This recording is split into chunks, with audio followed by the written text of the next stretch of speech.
검찰 수사보고서에는 여론조사를 실시한 P&R 서명원 대표가 강혜경, 명태균 씨와 통화한 내용이 담겼는데요. 서 대표는 MBC에 의뢰자가 원하는데 들어줄 수밖에 없었다며 불법은 아니지만 편법은 맞다고 인정했습니다. 이어서 구민지 기자의 단독 보도입니다. 명태균 씨는 강혜경 씨에게 여론조사를 대선 후보 TV토론 끝날 때까지 하자고 했습니다. 이거는 이기는데 네네.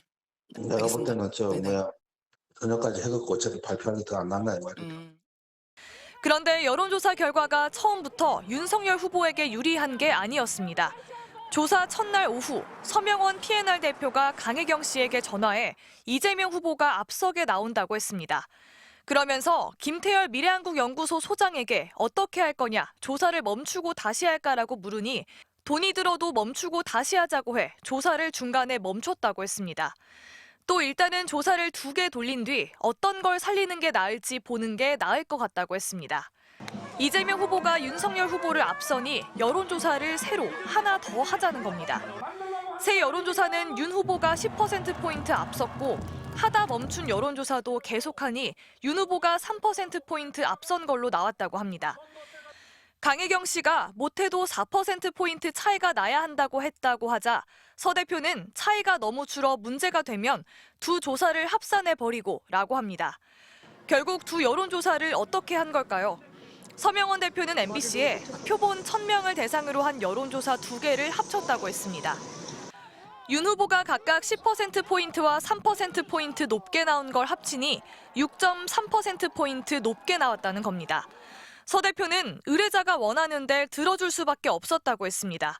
그러면서 명태균 씨라면 윤 후보가 10%포인트 높게 나온 조사만 공표하자고 했을 텐데 내가 그런 조작을 막은 거라고 주장했습니다. 서 대표는 편법은 맞다면서도 불법은 아니라고 했습니다.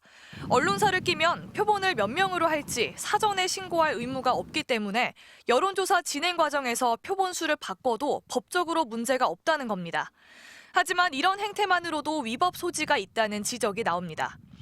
특정 정당이나 후보자에게 편향되게 조사를 하는 거를 금지하고 있습니다. 선거 의무가 없었기 때문에 우리 2,000명 할래.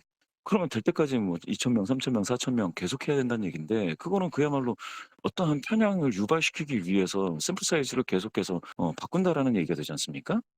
서 대표는 이재명 후보가 앞선 결과를 보고 조사를 중단하자고 한 건 부적절했다고 인정했습니다. 미래한국연구소가 P&R과 함께한 대선 관련 공표 여론조사만 모두 58건. 하지만 서 대표는 평상시에는 그러지 않았다고 답했습니다.